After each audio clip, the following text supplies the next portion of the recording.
بسم الله الرحمن الرحیم. بھائی څنګه چې د کالاباغ ډیم سیندیانو او زمون خاص کر نشنلیانو د دې مخالفت کوي، نو که تاسو وګورئ په 2010 کې سیلاب راغی، چې کم ټیم کې سیلاب راغلی، د سیند او دغه ډېره اسماعیل خان خلک او د نوخار او د چارسدې خلک دا پکې ډوبېږي. او که تاسو وګورئ ایوب خان په دې باندې کوشش کار روان کړی او بیا ودرېدو، بیا چې کوم جرنیلان نغري مارشالله لګېدلې په هغه ټیم کې بیکار شوی، نور نه دی شوی. خو چې کله د کالاباغ د ډیم نوم آلی، جو بس په نیشنل پارټۍ باندې او په سیندیانو باندې بس لکه چې په دو باندې د ټوپک ګزار کې.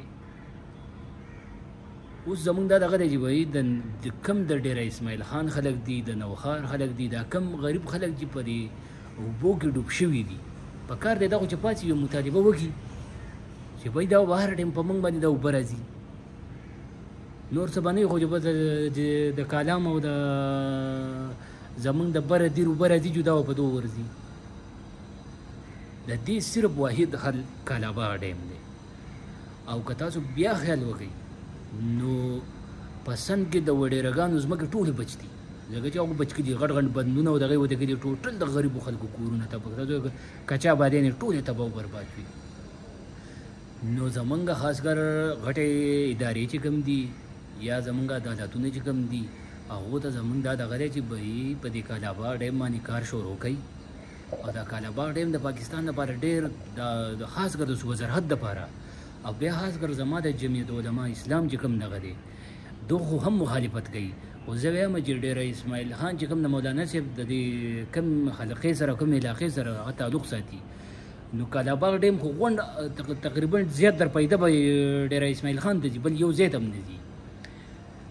نو زمونږ بیا دا دغه دی چې د غټو ادارو ته چې بهي په دې باندې خاص کر دا خلک چې د کالاباغ ډیم څوک مخالفت کوي، نو د دې څه بندوبست وکړي. دا خو داسې نه کېږي یو سړی به د اوټ دپاره راپاسي او اب خپل اوټ رایږدي او دلته به پکې د نورو خلکو کورونه او ځمکې ورسه تباه او برباد شي. نو چې د کالاباغ ډیم باندې څونه زره کار شروع کېږي، څونه زره دا کمپلیټ کېدی شي، نو زمونږ نوخار چارسده زمونږ خاص کر د سیند عوام چې کوم دی، یو به زمونږ اوبه بچت شي. وایي چې زمونږ اوبه بچت شوه نو موږ ته به پیدا وي. دې کې سیندیانو میندیانو ته پیدا نه شي، ځکه سیندیان تا داسې غنم درکوي نه، زما اوبه هسې ځي، د زمونږ ټوټل اوبه سیندیانو ته هسې ځي، پنجاب ته هسې ځي. پنجاب موږ داسې غنم راکوي، صرف د تربیلې د ډیم بجلي موږ خرڅوو، اوبه خو به موږ نه شو خرڅولی. نو زمونږ دا دغه دی چې وایي ډیم دې زره کالاباغ ډیم دې زره جوړ شي، دې کې خاص کر صوبه سرحد د ډېر زیاته پیدا ده. نو زمونږ اوبه به هم کنټرول شي، زمونږ چې کوم د غریبو خلکو جایدادونه دي، کوم چې کچا بادیانې دي، هغه ټوټل به محفوظ شي.